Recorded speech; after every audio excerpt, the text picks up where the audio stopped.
Hello everyone. आज हम 6th class की इंग्लिश की वर्कबुक में unit 5 different kind of school को अच्छे से सॉल्व करना सीखेंगे।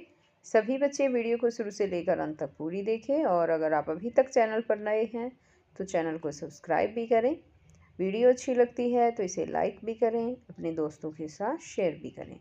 तो देखिए एक बार शुरुआत करते हैं। Unit 5 link lesson a different kind of school, और यहाँ पर इसमें दिया है कंप्रीहेंशन। इसमें है read the following poem carefully, कि नीचे दी गई पोएम को ध्यान से पढ़ें and answer the questions that follow, और जो नीचे क्वेश्चन दिए गए हैं इनके आंसर दें। अब यहाँ पर एक पोएम दी है, देखिए। सबसे पहले हम इस पोएम को पढ़ते हैं। यहाँ पर है कि days of the month 30 days has September, April, June and November. इसने कहा है कि महीनों के दिन 30 दिन सितंबर, अप्रैल, जून और नवंबर में होते हैं। यानी कि सितंबर, अप्रैल, जून और नवंबर के महीने हैं जिसमें 30 दिन होते हैं। फरवरी हैज़ 28 एलोन, एक अकेला फरवरी ऐसा महीना है जिसमें 28 यानी कि 28 दिन होते हैं। And all the rest have 31, और बाकी सभी में 31 दिन होते हैं। But when the leap year comes once in 4, February has 1 day more. लेकिन जब लीप का वर्ष आता है, 4 साल में एक बार आता है, और उस साल में फरवरी में एक दिन बढ़ जाता है, यानी एक दिन ज़्यादा होता है। यानी फरवरी का जो दिन है उसमें 29 दिन होते हैं। अब यहाँ पर एक कैलेंडर भी दिया गया है, और ये कैलेंडर है अप्रैल 2008। यहाँ पर अब जब हम नीचे देखते हैं, यहाँ पर देखिए ये सितंबर का कैलेंडर है। यहाँ पर ये देखो, ये है नवंबर का। इनमें हम क्या देखते हैं, 30 डेज़ हैं। अप्रैल में भी, सितंबर में भी 30 डेज़ हैं, नवंबर में भी 30 डेज़ हैं। अब यहाँ पर कुछ क्वेश्चन दिए हैं, इसी पर बेस्ड हैं। How many days does November have, कि नवंबर में कितने दिन है। Answer in words and figures, कि आंसर जो होगा वो आपको वर्ड्स में भी लिखना है और फिगर्स में भी लिखना है। तो इसमें हम लिखेंगे नवंबर हैव 30 डेज। नवंबर में 30 डेज होते हैं। यहाँ पर हमने 30 को वर्ड्स में भी लिखा है और यहाँ देखिए फिगर में भी लिख दिया है। How many days are there in January, जनवरी में कितने दिन होते हैं। There are 31 days in January, जनवरी में 31 दिन होते हैं। When does a leap year come, leap year कब आता है। A leap year comes once in 4 years, 4 साल में एक बार लीप ईयर आता है। यानी 4 साल के बाद एक बार में जो है वो लीप वर्ष आता है, हर 4 साल के बाद आता है। अब यहाँ आगे है how many days do February have in a leap year, leap year में फरवरी में कितने दिन होते हैं। February have 29 days in a leap year, leap year में फरवरी में 29 दिन होते हैं। How many days are there in a year, एक साल में कितने दिन होते हैं। There are 365 days in a year, साल में 365 दिन होते हैं। In which month your birthday comes, तुम्हारा बर्थडे किस महीने आता है। माई बर्थडे कम्स इन, मेरा बर्थडे आता है। तो बच्चों जिस भी मंथ में आता है ना आपका बर्थडे, उसी मंथ का नेम यहाँ पर आपको लिख देना है। जैसे मेरा बर्थडे फरवरी में आता है तो मैं यहाँ पर लिख सकती हूँ माई बर्थडे कम्स इन फरवरी।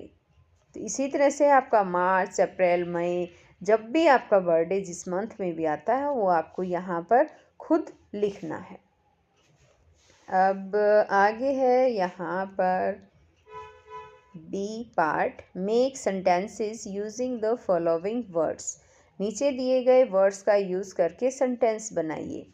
तो यहाँ पर डेज लिखा है, तो हम इसमें सेंटेंस बना सकते हैं, I have learned all the days of week. Come, he will come on Monday. April, my birthday comes in April. अब यहाँ आगे है for example, he, see, hard, yard. तो इसी तरह से हमें जो है सेम साउंड के वर्ड्स लिखने हैं। यहाँ लास्ट की जो है प्रोनाउंसिएशन जब हम इनकी करेंगे तो लास्ट की साउंड सेम आनी चाहिए। जैसे ही, सी, ई की साउंड आ गई। हार्ड, यार्ड, तो आर्ड की साउंड आ रही है। इसी तरह से जैसे सितंबर, नवंबर। फॉर, मो, एलॉन, वन। ठीक है, तो इस तरह से हमने ये कर दिया। आगे आता है यहाँ पर वोकेबलरी पार्ट, इसमें है make nouns from the following adjectives. नीचे दिए गए एडजेक्टिव से आपको नाउन्स बनानी है। The first one is done as an example, example के रूप में एक जो है वो करके दिखाया गया है। यहाँ पर है जैसे केयरफुल, तो उस पर हमने केयरफुल में नेस जोड़ दिया है, तो ये बन जाएगा carefulness. Homesick, homesickness. Thoughtful, thoughtfulness. Kind, kindness. Lazy, laziness. Blind, blindness. Helpless, helplessness. Breathless, breathlessness. Happy, happiness. तो इस तरह से NESS नेस लगाने से जो एडजेक्टिव है उनका नाउन बन जाता है। अब यहाँ आगे आ जाते हैं ये structure, grammar. Read the following, नीचे जो दिए गए हैं उनको पढ़ें। फॉर एग्ज़ाम्पल, जैसे कि यहाँ पर देखिए ये फॉक्स कहती है आई एम हंग्री, मैं भूखी हूँ। अब यहाँ पर है द फॉक्स सैड दैट, अब ये इसने इसको इस तरह से कहा है कि fox said that it was hungry, कि फॉक्स ने कहा कि वह भूखी थी। अब यहाँ पर ये लड़की कह रही है व्हाट डिड द फॉक्स से, लड़की कह रही है यहाँ पर कि फॉक्स ने क्या कहा। अब इस बात पर इसने कहा था कि फॉक्स ने कहा कि वह भूखी थी। तो इसी तरह से the boy sad I am happy, लड़के ने कहा मैं खुश हूँ। तो इसको हम इन्हीं की सेंस में हम जो है वो बनाएंगे। जैसे पहले हम इसे क्वेश्चन में बनाएंगे कि लड़के ने क्या कहा, व्हाट डिड द बॉय से, लड़के ने क्या कहा। The boy sad that he was happy, लड़के ने कहा कि वह खुश था। Mister Ram sad I can make a doll, mister Ram ने कहा मैं एक डॉल बना सकता हूँ। तो इसको पहले क्वेश्चन में पूछेंगे कि मिस्टर राम ने क्या कहा। व्हाट डिड मिस्टर राम से, mister Ram sad that he could make a doll, mister Ram ने कहा कि वह एक डॉल बना सकता था। अब इसी तरह से यहाँ पर थर्ड है Geeta said I will finish this work, Geeta ने कहा मैं ये काम फिनिश करूँगी। तो इसमें पहले हम क्वेश्चन वे में कि गीता ने क्या कहा, what did Geeta say, Geeta said that she would finish her work, Geeta ने कहा कि वह अपना काम फिनिश करेगी। अब आगे है I may go to Delhi, he said, उसने कहा मैं दिल्ली जा सकता हूँ। व्हाट डिड ही से, उसने क्या कहा, he said that he might go to Delhi. तो इस तरह से जो है ये सेंटेंसेस जो है वो हमने बना दिए कि उसने कहा था कि वो दिल्ली जा सकता था, इस तरह से बन जाएगा ये।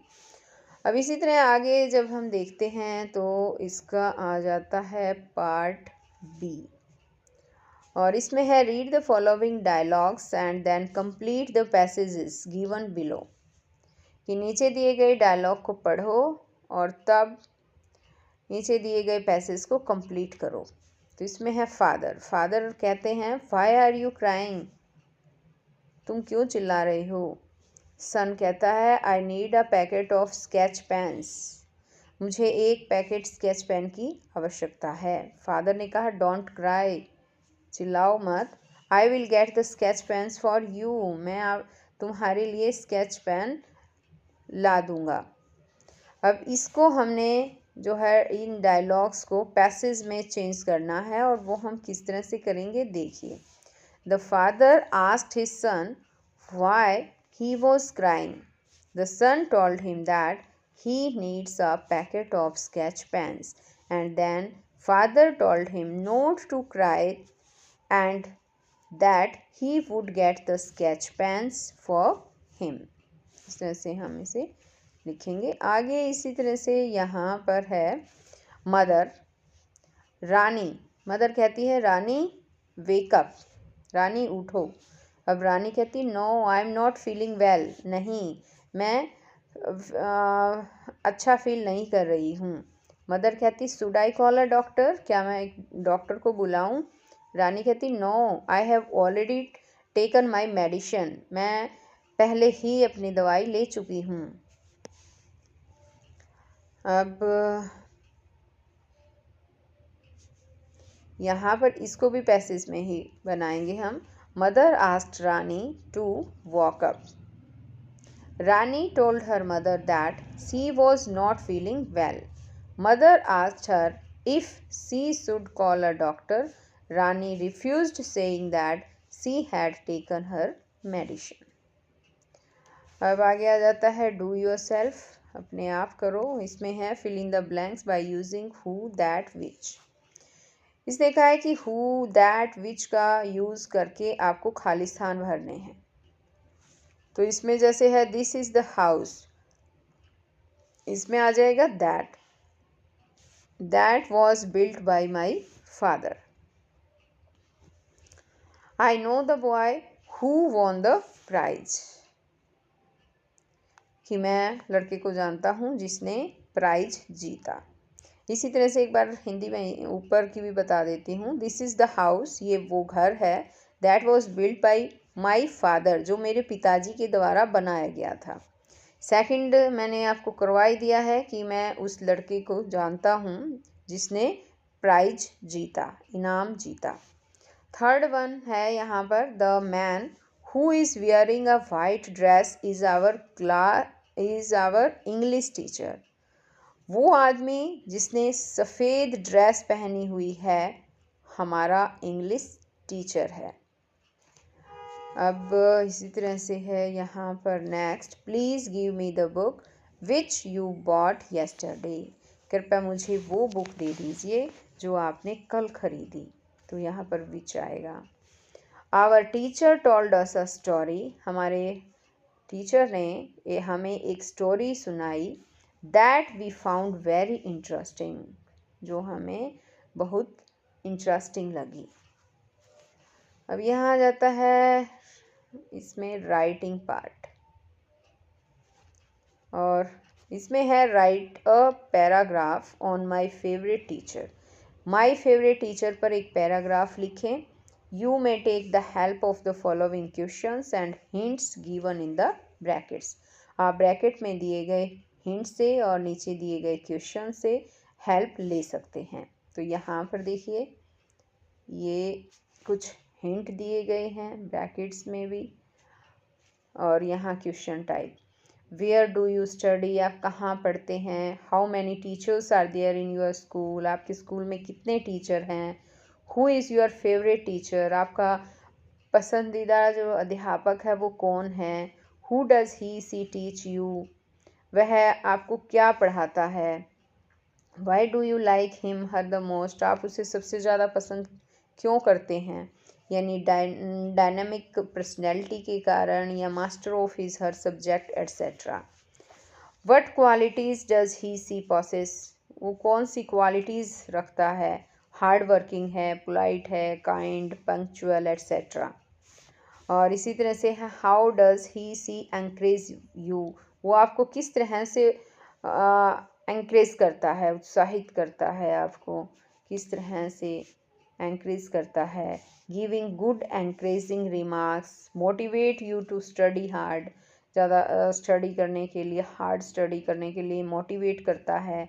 And participate in various activities, और अलग कई तरह की एक्टिविटीज़ में आपको भाग लेने के लिए एंकरेज करता है एट्सेट्रा। तो ये यहाँ से हमें हिंट लेकर माय फेवरेट टीचर हमें लिखना है। तो देखिए मैंने यहाँ पर लिखा है, I study in government senior secondary school Darpur. There are 15 teachers in my school. Srimati Poonam is my favorite teacher. She teaches us English. She is master of her subject. She is very kind, polite, and hardworking. She always motivates me to study and work hard. I like her very much. तो इस तरह से आपको भी paragraph complete कर देना है और आपका जो टीचर है उसी का नाम आपको यहाँ पर लिखना है। अब आगे है study skill. Arrange the names of the following games in alphabetical order. इसने कहा है कि नीचे दिए गए गेम्स में आपको नेम अरेंज करने हैं, वो भी अल्फ़ाबेटिकल ऑर्डर में।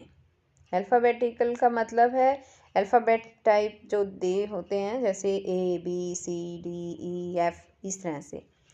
तो जैसे सबसे पहले अल्फ़ाबेट में ए आता है, लेकिन ए से बनने वाला कोई भी यहाँ पर हमें खेल जो है नज़र नहीं आ रहा है। अब उसके बाद बी आता है। बी में एक है बैडमिंटन और एक है बास्केटबॉल। तो बी ए दोनों में सेम है, लेकिन डी पहले आता है, एस बाद में, है ना। तो इस हिसाब से हमें इन्हें अच्छे से लिखना है। यहाँ पर सबसे पहले बैडमिंटन आएगा, फिर बास्केटबॉल आएगा। अब सी से बनता है चेस, तो ये चेस लिख देंगे। सी से क्रिकेट भी बनता है और सी से चेस भी बनता है, लेकिन सी के बाद जो एच देखेंगे अब हम, ठीक, यहाँ पर एच है और यहाँ पर है आर, तो आर से पहले एच आता है, इसलिए चेस पहले आएगा, फिर क्रिकेट आएगा। अब हम एच से देखते हैं हॉकी है, आगे है कबड्डी, के से देखेंगे कबड्डी है और एक है खो खो। तो कबड्डी में के ए है और खो खो देखेंगे तो के एच से शुरू है ना। तो एच बाद में आता है, ए पहले आता है। तो कबड्डी में जो है कबड्डी पहले आ जाएगा, खो खो बाद में आएगा। उसके बाद है लूडो और वॉलीबॉल, ठीक। तो इस तरह से ये सभी हमने लिख दिए। आगे ये पाठ भी आज यहीं पर ख़त्म हो रहा है। नेक्स्ट जो है वीडियो लेकर आऊँगी मैं, नेक्स्ट लेसन की वीडियो होगी, तो हम फिर मिलते हैं नेक्स्ट वीडियो में नेक्स्ट लेसन के साथ। तब तक के लिए बाय।